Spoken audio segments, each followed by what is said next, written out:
Pope Francis ने Vatican में Christmas मास के दौरान काहिनों की मोमिनीन के लिए कुशादा दिली से खिदमत का शुक्रिया अदा किया और कहा कि आप आज की दुनिया में मोमिनीन के लिए खुदा की रहमत के मौजज़े का वसीला हैं। खुदा आपके मिशन में आपकी खिदमत को और मजबूत बनाए। उन्होंने इस बात पर जोर दिया कि किस तरह हमारी कलीसिया के पहले जाननशीन मुकद्दस पतरस ने 3 बार मसीह का इनकार किया, लेकिन फिर पछतावे के सच्चे आंसुओं ने उसकी जिंदगी बदल दी। उसके गहरे दुख और पशेमानी ने उसकी मसीह से मोहब्बत की तजदीद कर दी। पोप फ्रांसिस ने पछतावे में रंजीदा दिल को छेदा हुआ दिल कहा, जो तौबा के आंसुओं को जन्म देता है।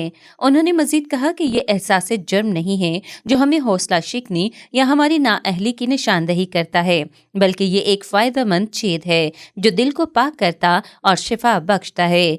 पोप फ्रांसिस ने बताया कि एक बार जब हम अपने गुनाह को पहचान लेते हैं तो हमारे दिल रूल कुदुस के लिए खुल जाते हैं। उन्होंने वजाहत की कि जब हम पाकीज़गी और वफादारी के रास्ते से भटकने के बाद संजीदगी से तौबा कर लेते हैं तो खुदा हमें नदामत के कर्ज से आज़ाद करता है, क्योंकि वो उन लोगों को कभी मायूस नहीं करता जो उस पर ईमान रखते हैं। पोप फ्रांसिस ने जोर दिया कि आइए हम अपने आप को देखें और अपने आप से पूछें कि हमारे ज़मीर के इम्तिहान और हमारी दुआओं में आंसू क्या किरदार अदा करते हैं। आखिर में उन्होंने अफसोस का इजहार करते हुए कहा कि हम जितने बड़े होते जाते हैं उतना ही कम रोते हैं, यानी कम पछताते हैं, लेकिन हकीकत में हमें बच्चों जैसा बनना है, क्योंकि जब हम पछताने में नाकाम रहते हैं तो अंदर ही अंदर बूढ़े हो जाते हैं। इसके बरक्स वो लोग जो खुदा की बारगाह में सजदा रेज होकर अपना आप खुदा को सौंपते हैं, वो खुद से कम और मसीह से ज्यादा मुंसलिक होते हैं।